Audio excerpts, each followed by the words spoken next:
नमस्कार दोस्तों, आज हम अपना नया अध्याय शुरू करने जा रहे हैं जिसका नाम है तत्वों का वर्गीकरण एवं गुणधर्मों में आवर्तिता का भाग 8। तो चलिए देखते हैं कि हम इस वीडियो में क्या पढ़ने वाले हैं। इस वीडियो में हम रासायनिक गुणधर्मों में आवर्त प्रवृत्ति के बारे में पढ़ेंगे।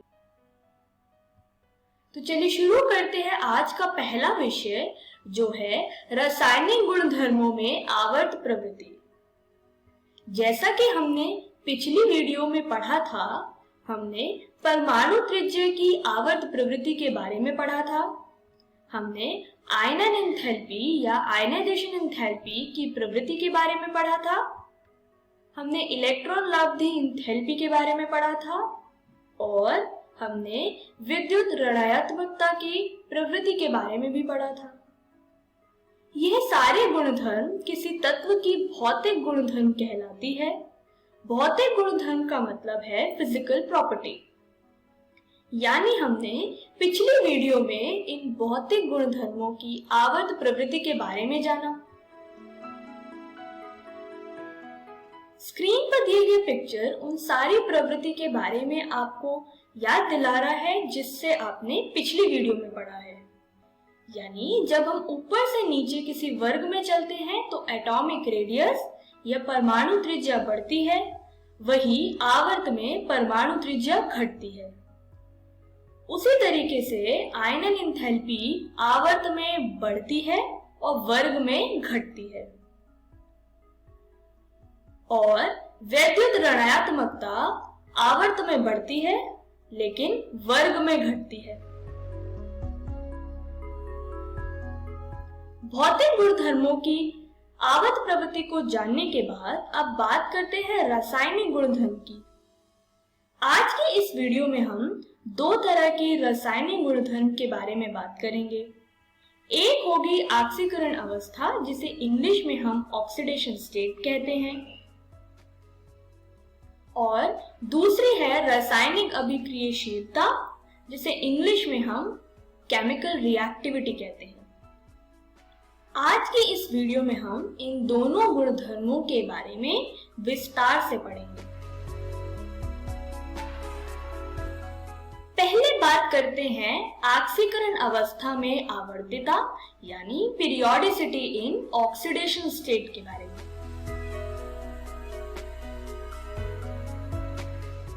क्या आप ऑक्सीकरण अवस्था या ऑक्सीडेशन स्टेट के बारे में जानते हैं? आइए ऑक्सीकरण अवस्था की परिभाषा को पढ़ें। ऑक्सीडेशन अवस्था किसी रासायनिक यौगिक में बंधे हुए किसी परमाणु के ऑक्सीकरण के दर्जे का सूचक होता है। ऑक्सीकरण को इंग्लिश में हम ऑक्सीडेशन भी कहते हैं।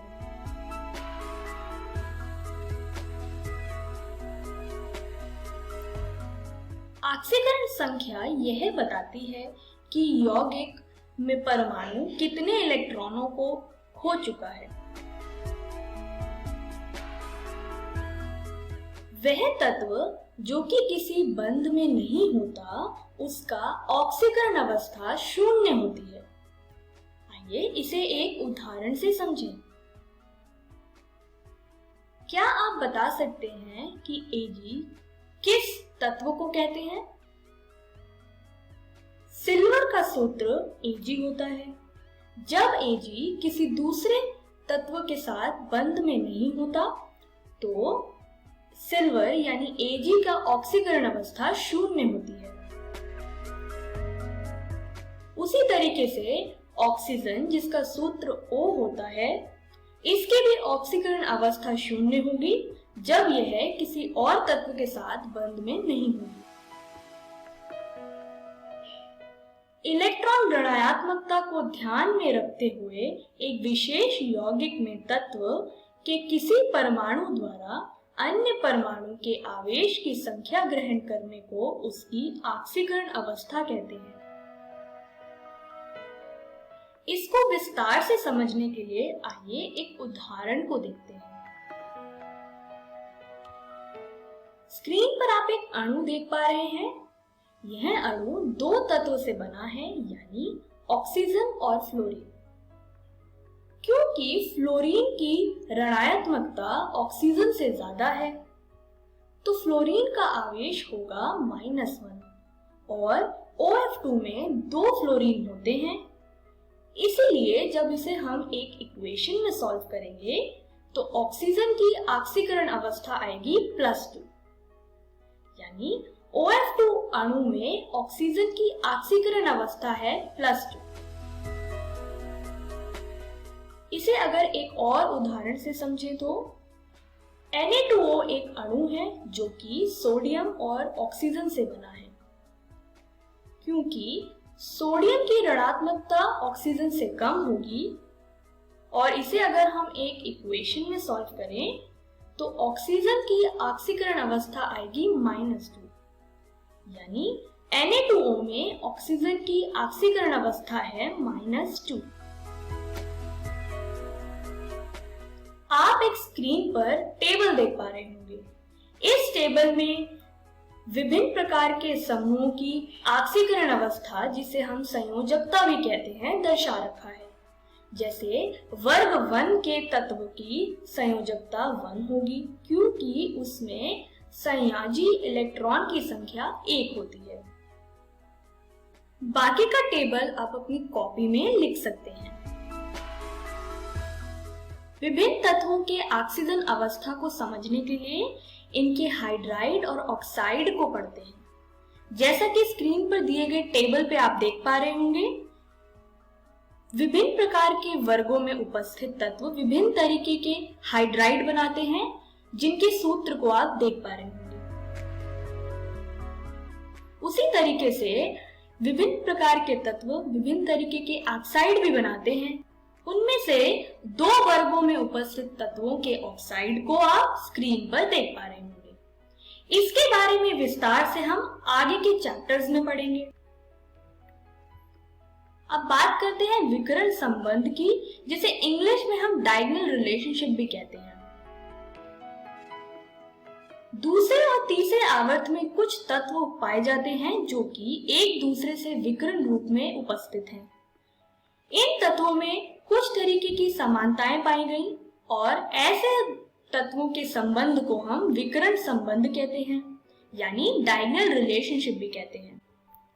स्क्रीन पर दिए गए चित्र इस विकर्ण संबंध को दर्शा रहा है। जैसे कि वर्ग 1 यानी ग्रुप 1 में प्रेजेंट लिथियम का विकर्ण संबंध ग्रुप 2 यानी वर्ग 2 में उपस्थित मैग्नीशियम से होता है। उसी तरीके से बेरिलियम और एल्यूमिनियम का विकर्ण संबंध होता है और बोरॉन और सिलिकॉन का भी विकर्ण संबंध होता है।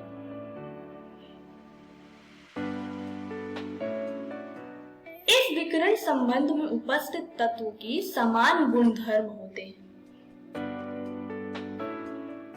पहले बात करते हैं लिथियम और मैग्नीशियम के विकर्ण संबंध के बारे में। लिथियम और मैग्नीशियम का गलनांक यानी मेल्टिंग पॉइंट बहुत ज्यादा होता है। यह दोनों अल्कोहल में घुल जाते हैं।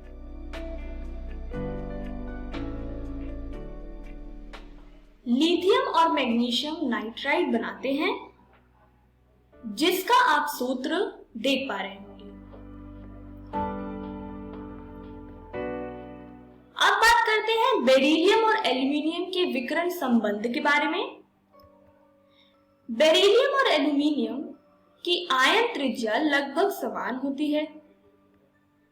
यह दोनों क्षार में घुल जाते हैं। इन विकर्ण संबंध के बारे में विस्तार से हम आगे के चैप्टर्स में पढ़ेंगे। अब बात करते हैं अपनी दूसरी रासायनिक गुणधर्म के बारे में, जो है रासायनिक अभिक्रियाशीलता में आवर्तता के बारे में। रासायनिक अभिक्रियाशीलता किसी पदार्थ की एक प्रणाली में रासायनिक परिवर्तनों से गुजरने की प्रवृत्ति को कहते हैं। इसे इंग्लिश में हम केमिकल रिएक्टिविटी भी कहते हैं।